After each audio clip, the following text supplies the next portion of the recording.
जीवन एक शिक्षाशाला। एठारे आमे प्रतिदिन किछि ना किछि शिखु, किंतु केवल ज्ञान रखिबा यथेष्ट नुहे। ज्ञान को बुझिबा एवं एहाकु बुद्धिमान भावरे व्यवहार करिबा गुरुत्वपूर्ण। आसंतु एही गभीर जीवन शिक्षा शुणिबा। चलंतु एही साधुवाणी कहानी को आरंभ करिबा।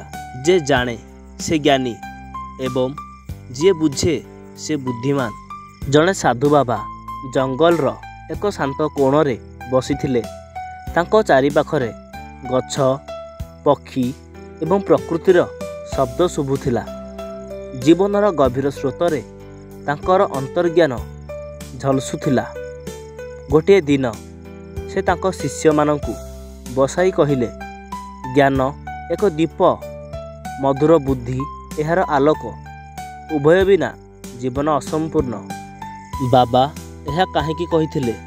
से एक पुराणा घटनारू आरंभ करथिले। प्राचीन ओडिशार जंगल रे एक ग्राम थिला, नीरव, पवित्र एवं धार्मिक। सेठारे दुई जण महापुरुष थिले। जणे थिले गणी श्रीधर, जिए कि जणे ज्ञानी व्यक्ति।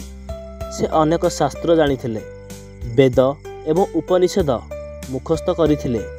द्वितीय थिले रघुनाथ, जणे ज्ञानी व्यक्ति, जे अधिक पाठ करि नथिले, किंतु तांको बुद्धिमता एवं भल कार्य पई ग्रामवासी तांको भल पाउथिले। दिने ग्राम को नदी आसुथिबा पानीर रास्ता को काटी दिया जाइथिला। लोक माने प्रस्ताव देइथिले, आमे ऊपर नदी एक नाळ खोलिबा उचित। एवं ग्रामवासी माने दुई जण ज्ञानी पाखकु गले आउ तांकठु किछि परामर्श नेले। गणी कहिले, एही कार्य पूर्वरु वेद अध्ययन करिबा उचित। शास्त्र अनुसारे निष्पत्ति नियाजिब। किंतु ज्ञानी रघुनाथ कहिले, जल बिना जीवन रहिबो नाही। आस आमे लोक माने एकाठी काम करिबा। एहा पूजा समय रे हेबो। पिलाटी पिउथिबा समय रे मरिबा ठीक नुहे। बाबा ई कहानी कहिले, गणी शास्त्र चाहुथिले, ज्ञानी माने शास्त्र बुझिथिले एवं सेगुड़िक व्यवहार करुथिले। ज्ञान बिना ज्ञानी अंध, ज्ञानी बिना ज्ञान मृत। बाबा तांको शिष्य मानंकु आउ एक कहानीर उदाहरण देले। गोटे दिन राजा गाँ को आसिले। से पचारिले, मु मो पुओ पाई जड़े शिक्षक खोजुछि। एही शिक्षक पाई किए योग्य? गणी श्रीधर ना ज्ञानी रघुनाथ?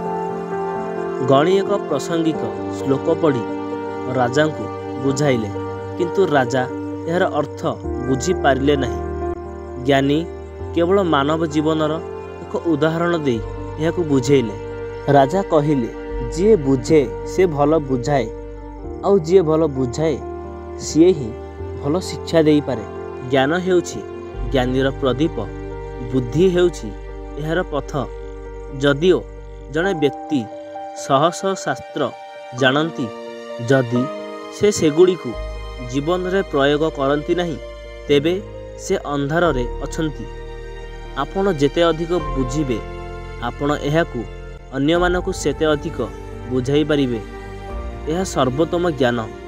जीवन हेउछि नियमित एवं प्रयोगर एक यात्रा। एही कहानीटी आमको एही गभीर शिक्षा दिए। ज्ञान रखिबार अर्थ जीवन रे सफलता हेबा नुहे।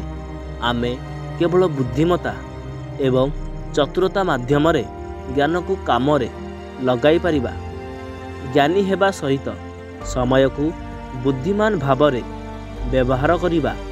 जीवनर प्रकृत अर्थ बुझिबा, यह ही हेउछि प्रकृत बुद्धि। आपणकु एही वीडियोटी किपरि लागिला आपणकर मतामत दियंतु।